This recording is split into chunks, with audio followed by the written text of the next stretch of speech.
Hello, everybody, and welcome to Keeping It Young podcast, conversations about marriage, family, and ministry life. I'm Dave. And I'm Bethlie. We are the Youngs. Thanks for joining us today. Welcome. We are headed into a new month here. We just finished 1 Corinthians 13. Yes. And we kind of spilled a little bit over here into the month of March, but really because February is so short. Yes, and we spilled over early into February. January spilled into February. So yes, we're a little off sync a little bit here, but we're starting today what we call March Madness. Yay! And we're just going to be dealing with... I know nothing about the real March Madness. Absolutely nothing. But we're going to be just working through several podcast issues, several issues on our podcast the next couple of weeks. And not issues with the podcast, right? No, that's not. Did I say that wrong? Issues that people We're going to be dealing with issues that people have written us about. There we go. Yes. And yes. At least I'm getting close to things here. It's okay. But, I feel like we're really far apart. We are recording on location, if you will. She has a hard time when we are not close. Yes, and so she's like 5 feet from me. Whatever, sitting farther apart than we do when we're home, and we just have our little table between us. Are you okay, sweetheart? Do I need to know. move over there? Oh, no, we'll be all right. Okay, we can address it. Can you see my blue eyes? Yes. Oh, yes. Okay, absolutely. Good deal. We're good. All right, I'll wink at you occasionally to keep you with me. Okay. Hey, thank you so much for all the correspondence we received over the last few weeks. Yes. And thank you so much for reaching out to us and for just participating in our competition.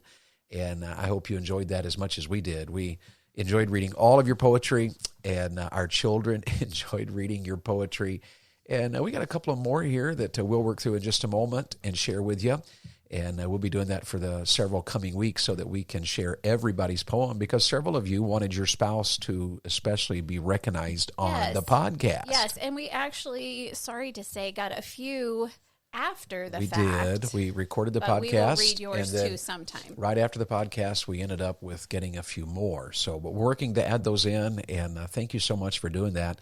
And thank you for all of you that have listened and have been so encouraging. And most of our meetings now, we meet people in our revival meetings or our family conferences and local churches where we're serving who will tell us about how the podcast has been a blessing to them. Yes, and yes. We're just awed by that. Yes. And how exciting is that? It's fun to meet you.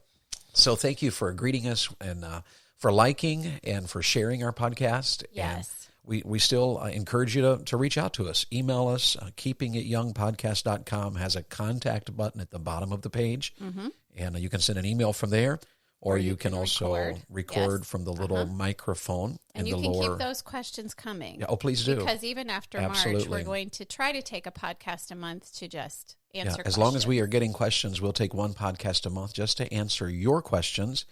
And also, we're looking forward to coming months. We're working on, of course, March Madness this month, several issues you've written us about that we're going to try to at least talk about. Yes. And then coming up here in the months of April and May, we're going to be talking about some lessons we learned about the technology. I read a book recently called Tech Wise Family. Yes. And that really, really challenged me and provoked my thinking. Bethlie's working through it.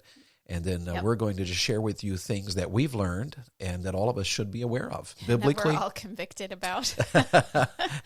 Yes. And your children will love us for this. That will be awesome. But let's jump in. Today we're going to do a question and answer podcast.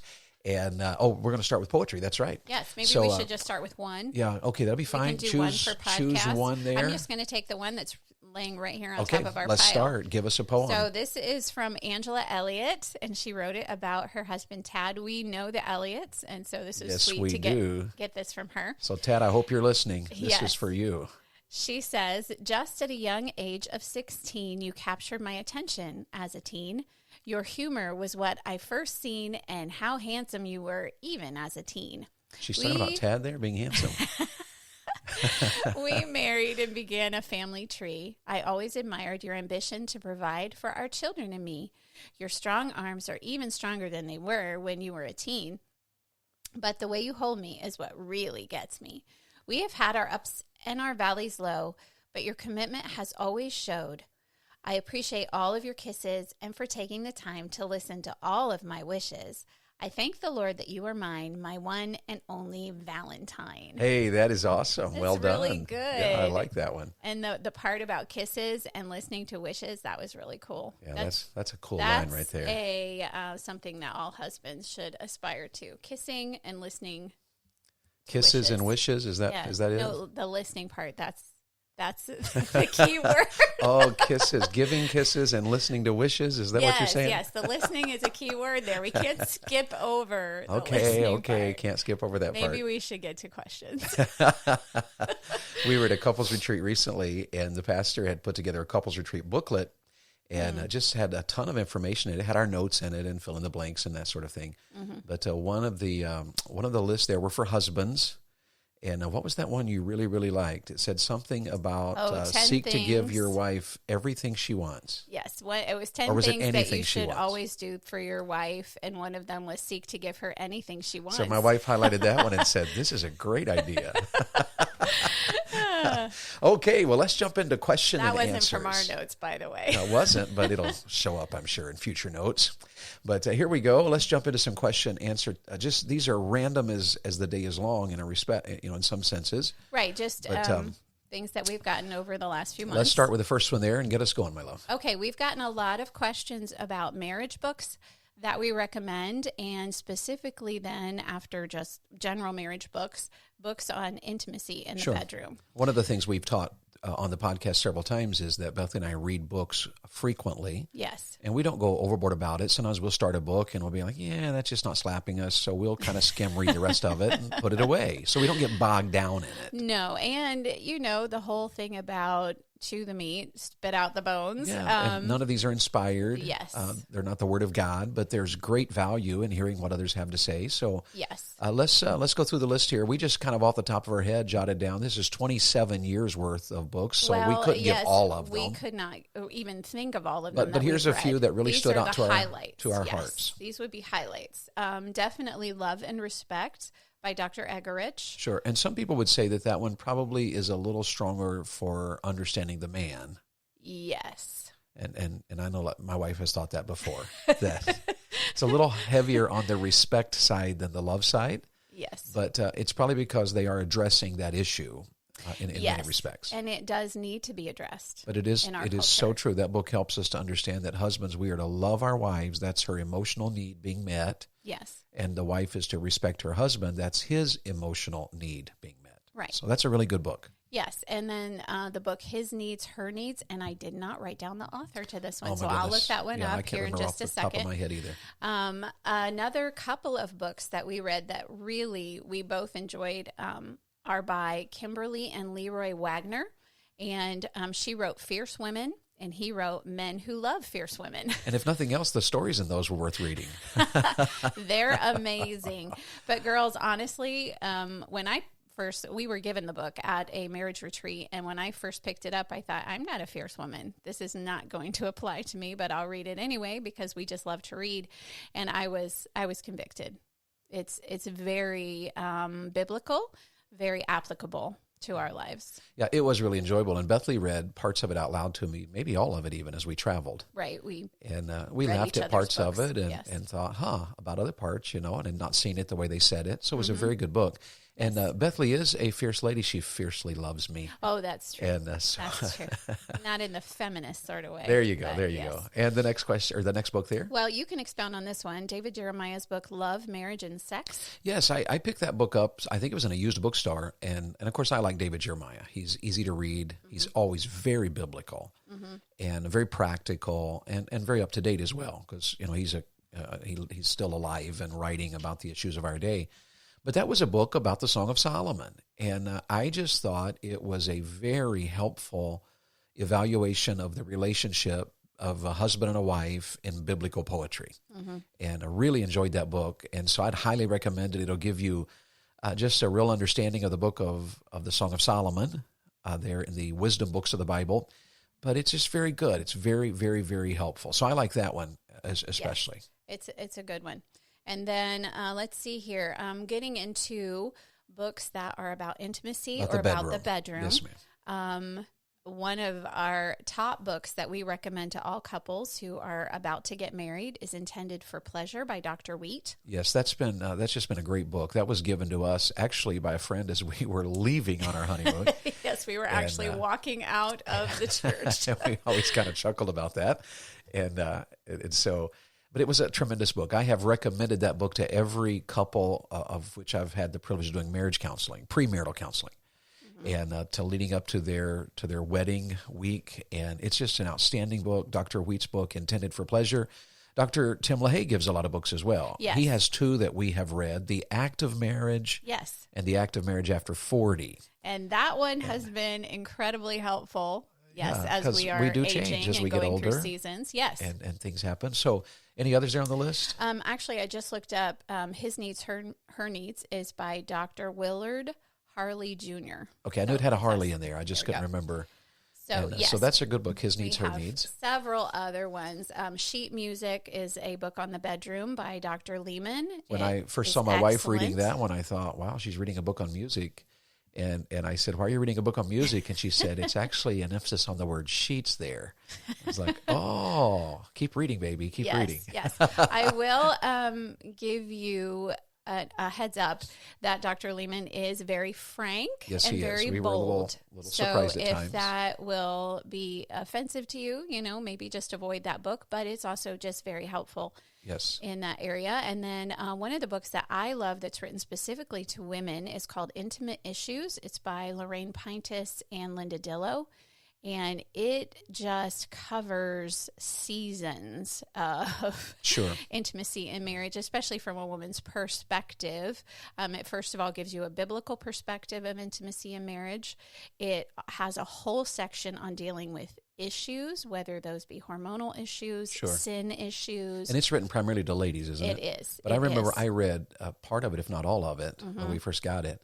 Yes. And it was helpful, even husbands. I think it'd be helpful to you just to understand, what's happening to your wife. Yes. She's going through hormonal times and Yes. and different issues that she has to face and the way that God designed her. Right. And even ladies who are going through a time where you and your husband are having difficulty, whether that be over a sin issue or whatever, it does address that. And then the whole last section is just a practical, fun section. So any other books before we move on to the next question? We have two more. Okay. Solomon on Sex is by Joseph Dillow. I got that one before I was we married. read that before we were married. And It someone was had suggested just to very help us biblical, to get very prepared helpful. for our wedding. And then just a fun book is called Romance and Marriage, Keeping the Flame Alive, and it is by Bob and JoBeth Hooker.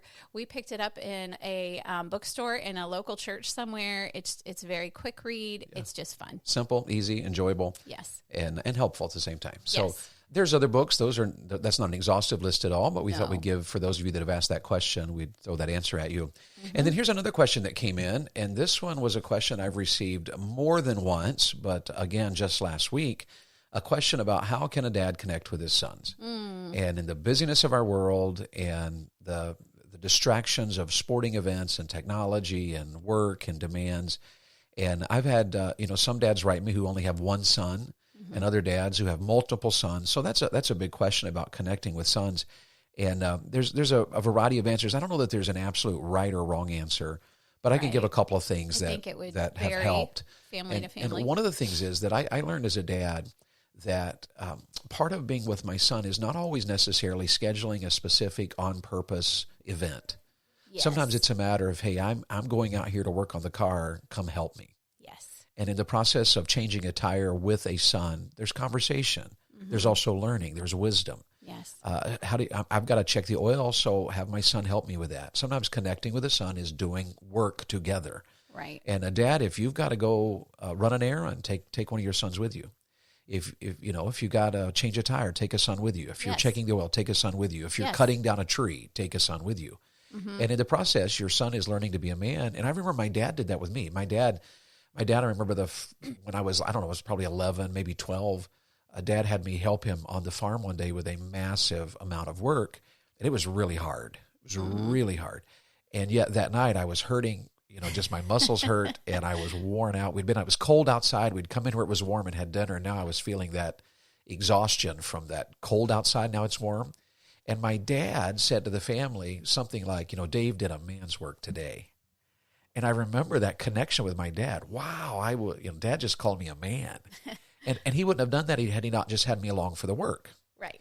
But then you have to schedule times. The boys and I text every Monday, just a connection time about how we're doing. So we do that every Monday. Going back to your first point there, Yes. we have alluded to this in previous podcasts, but how that when you are connecting with your sons, it is best to actually be doing something with them. That's correct. That they will talk more easily, as you know, that's just easier for them to be shoulder to shoulder and talk to dad. Yeah. Than face to face, like our girls, they would rather. The girls want to go see out, your face. They want to get a see your cup of expression. They coffee. want to see Yes. your eyes. Yes, But sons are often Yes. shoulder to shoulder. C.S. Lewis, I think, is the one that gave me that analogy. right. And it made so much sense to me. So my sons and I can talk while we're working or while we're driving somewhere. Yes. Or even if we go on a trip together. And I'll try to take the kids periodically on a trip. I've done that with our sons. And there's just times when your kid just needs some attention. And every one of my sons have different love languages. One of ours, his love language is time. He wants time with daddy. Yes. Another one wants touch, so Yes. it's got to be a closer. and then another one, it's gift. They all vary. Yes. But as our kids vary, we have to learn to be aware of their needs. Yes. And when one of my sons, I could tell, something's just a little off. Maybe he's a little down about something, a little discouraged about something. Just a time to slow down and talk. Right. We would often go to Starbucks or what our friend calls $5 and just get a drink and, maybe drive around, or we'd go to a park and take a walk, just me and one of the boys. I know that those times were huge. Yes. When I would take them on a trip or do just a brief Bible study with them. Or sometimes, this was a big one. My boys always loved it when Daddy was willing to sit down and watch a guy movie with them. Yeah. And a guy movie is a Yes. non-Hallmark movie. It it probably has a little more violence than relationship, or something, or it was a war movie or something of that. That's my taking the time to sit down with my boys, and it's a guy movie. So if Mom Yes. was out with the girls or whatever, I'd plan a special time. It's just guys here tonight. Or you sit down and watch a ball game with them. We're gonna watch a ball. Yeah, that's true. And one of my sons Yes. loves if I watch a football game with him. Yes. And so you just find what works, and really desiring it and planning it Right. is half and the you battle. just mentioned right now, texting our sons, the ones who are away. So Sure. if your son is married or he's in college. Even our adult sons. So you were talking still about connect that way. texting and connecting Absolutely. with them. Yes. All right, let's move to another question here. This is one that really was directed towards Bethlie, and it's about routines. About what is your schedule, your daily habits, your daily routines. Do you have a, how scheduled are you, and how do you run that daily, weekly, whatever? Right. And that's a good question, because our world today is so crazy busy. Yes. And it's so easy to be distracted, and there's so many things. So Bethlie's going to answer that question for you about her schedule, and I'll throw some things in there as well, because I'm Yes. aware of how she does it. Right. I would say right off the top of my head, I would say flexibility is key, and especially with what we do, because in evangelism, every week is different. Every week changed for us. Every week is different. And so I do have to be flexible. So anything that I say after this, I don't want you to take it as this is set in stone and this is what the youngs do all the time and it'll work all the time, because it doesn't. And it won't work for you too, or either, because, life happens. But on the whole, we try to keep organization in our home, or keeping up with the house as far as cleanliness and laundry and things like that. We try to keep it simple, practical, and to a routine.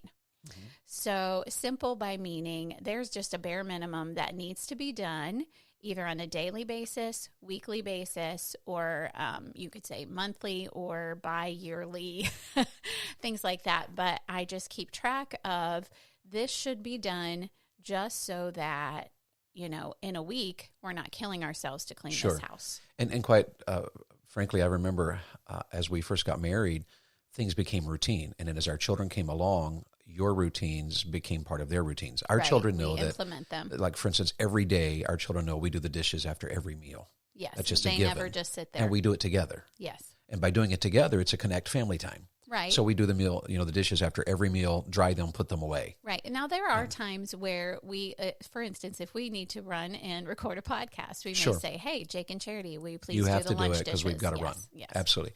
And then the kids also know that every day they're there is some attention given to the bathrooms every day. And the sink gets wiped off, the mirror gets Windexed, and the toilet gets refreshed. Yes. And so I know it seems a little overkill to some people, but actually that takes a very few minutes to do, to wipe out the sink, wipe off the mirror, just make sure the toilet does not look like a boys' dormitory, and make sure of course, the boys complain all the time. Well, you complain about the toilet, but you guys' hair is everywhere. And so we make sure that the hair is all swept up. And one of the reasons I do that, because it just takes a few minutes. If you don't, by the end of the week, what does your bathroom look like? Wow. And when the kids point out, oh my goodness, you're getting onto us, but this, well, then that has to be done too. Yeah. Yes. Oh yeah, you're true. right. We got to clean that up too. Honestly, it can get so overwhelming if you let things go. So that's why we do the minimal every day. And then weekly, that's kind of a daily. Well, we also vacuum and sweep. Yeah. So every day we take care of the dishes, the kitchen, the bathrooms, and we vacuum and sweep every day. That's just a given every day. The kids know that. They embrace that. They have to make their bed every day. Yes. And honestly, it doesn't take long. And laundry has to be picked up every day. So laundry can't be left on the floor. So it's just simple little things that help make everything run smoothly. Right. And go ahead. I'm sorry. By making that a habit, it just gets done. Right. With minimal reminder. Right. And before we go to bed, we might just be sitting around in the living room and people have snacks or they have a drink or they've got books out or whatever. We take a few minutes before we go to bed. Absolutely. Okay, let's just straighten it up and put everything away and start the dishwasher. And once we made this a habit, it really takes very little time, but it gets done every day. Yes. And then weekly, I know every week, Bethlie, we have laundry and house cleaning every week. Yes. and usually the laundry we just do as a needed basis. Yes. So as it's needed, okay, the laundry basket's full. Yes. And we can say to any of our children, hey, start a load of darks or start a load of whites or take a load of towels. Yes. And our children, we all pitch in there. And by all of us pitching in, somebody's always switching the laundry from the washer to the dryer, getting it out of the dryer, folding it. Yes. And we do as much of that as we can together. Yes. And by doing it together, no one feels like they're being, right. If you walk through and someone is folding a load of laundry, then you stop and you just give them a hand. Jump in and help. And then we try to clean the house as a family too. Yes. So every week we'll do a routine dusting, a little more vacuuming than we would do on a daily basis, maybe mop floors. And yes, it will take a couple hours. But as the children have grown, they've been trained to do certain jobs. And one of the things that was, discombobulating to me as a mom is when, like our oldest, when she went off to college, she knew the routine. She knew what to do. But it has been such a blessing that her brothers just step right up and we can train them to do things too. So we actually work as a well-oiled machine on those. So basically the answer to this is we have a plan. Bethlie has a plan. Yes. And the kids know the plan. Yes. And we work the plan together. Yep. And we keep it fairly simple. So probably no more than 3 hours in any given week would be cleaning the whole house. Right. And that's if we do everything. And less than 30 minutes a day, probably just taking care of the routines in the house. And the kids already know ahead of time. So if you are not, you have to write it down and say, these are your chores weekly or daily. Absolutely. This is the chore that you're going to do while we're cleaning the house. Often I will, when we're home, just to take a little less time. Instead of doing a whole house at a time, we may scrub the kitchen floor and scrub the bathrooms in one day, and then the next day do dusting. Yeah, and that's freed it up so that rather than spending a whole lot of time, you do 1 hour a couple of days. Right. And one of the things I've appreciated about Bethlie is that we learn, living in a fifth wheel for 16 years, we learn the value of simplicity. Yes.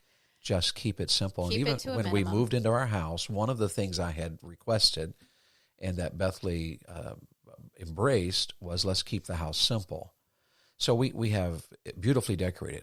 Our home is absolutely beautiful, but it's simple in the sense that there doesn't have to be stuff everywhere. Right. And we keep it just very simple. We look for very pretty, very beautiful, but simple. Less stuff takes less time to clean up. Absolutely. And we just keep it very, very, very and every couple of months, wisely done that way. We will go through, and if we're not using it, we get rid of it. We frequently give clean it away, out closets. or we sell it on Facebook Marketplace. Toys that aren't being used anymore. Yes, I have consignment shops that I take clothes to. Sure. And so that's a good answer. We're almost out of time. Emptied out and wonderful. Almost out of time. So let's do one more question, and that is in relation to filters. We get a lot of questions about the filters we use on our internet devices. Yes. Every internet-connected device we have has a filter. Mm-hmm. we use primarily, the one we primarily go to is Covenant Eyes. Yes. And this is a shout out to Covenant Eyes. You'll find it at covenanteyes.com. It's not foolproof in the sense that it's not an absolute perfect. Nothing will absolutely perfectly. You it's just still a tool. Need to monitor. Yes. It's a tool in the toolbox toward protecting our hearts and our minds and our purity. Yes. And you download Covenant Eyes onto your iPhone or your Android. You download it onto your iPads, your tablets, your computers. Mm-hmm. And then Covenant Eyes has come up with this new thing. It monitors the screen. Mm-hmm. So that at any given time, if something is on the screen that it deems potentially inappropriate, it may not be, but it deems it as potentially inappropriate. And it may be because of what's showing up on the screen or also because of the website that accessed that screen. Right, or any like explanation in an Instagram post. And you can set it to where it filters on varying degrees, maybe for little ones or for teenagers or for adults. And then each week it sends or as often as you want to set it, every device gets an accountability report sent to an email. Right. And it can also be set to where it'll do that instantly so that if at any given time, say your child is on the internet browsing his iPhone or his whatever Android or his iPad or his tablet, and you can set it to where Covenant Eyes will text you immediately to say, this may be potential, and you can look at it. You may look at it and go, well, that's no big deal. Right. Or you may look at it and go, oh, there's something going on here. Right. And it's an opportunity then to have a conversation. Yes, sends you the screenshot. It will send you a screenshot. It blurs it. Of something that they deem inappropriate, yes. And before you open it, you can look at the website it came from, and sometimes that'll say, I don't want to open this.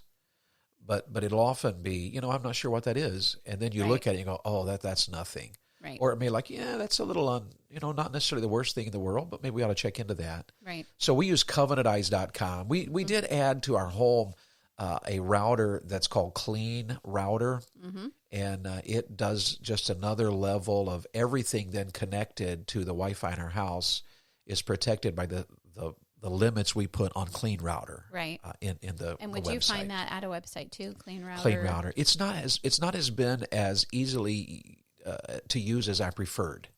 But I also know that it has blocked things. The reports I don't think are helpful for some reason. It may just be that I don't know how to set them. It's just another but level the filters of filter that I've set does help because they will sometimes on my own computer block something. Right. And I'll have to go in then and type in a passcode to say, okay, this site is approved and okay. Yes. And it lets me then bypass the system that was set. And sometimes it's just because a word shows up that is deemed unwise as it's filtering. Mm-hmm. So that pretty much runs up our time today. Right. And let us reiterate that filters are not foolproof. You as a parent need to be diligent. Yes. And that's why we check in you with your diligence frequently with our children. Yes. And we're accountable ourselves. Well, that's our first question answer podcast. And we have more questions, so we'll save these for our next one coming up next month. And this will be good. Next week? Next week. Well, that's true because next week we're going to continue dealing with some issues that have been raised by our listeners. Absolutely. And we can give you a heads up. We're going to be talking about really two matters in coming weeks. Mm-hmm. And the first one we're going to talk about, are you ready for this one? We're going to talk about birth control. And we get a lot of questions about that. That's a tricky one. Another question, what is the biblical A lot of opinions about that one. Yes, it's a little bit dangerous. We are going into this with fear and trembling. And then the other one, what are we going to deal with? We're working on dealing with loss, baby loss and miscarriage. Yes, miscarriage and loss of children. So those are two important coming up, and I hope you'll join us for those. We're looking forward to it. In the meantime, this is Keeping It Young, and Bethlie and I are absolutely thrilled you joined us today. Have a great day. Have a great rest of the week. The Keeping It Young podcast is a Bax 5 Media production. All rights reserved.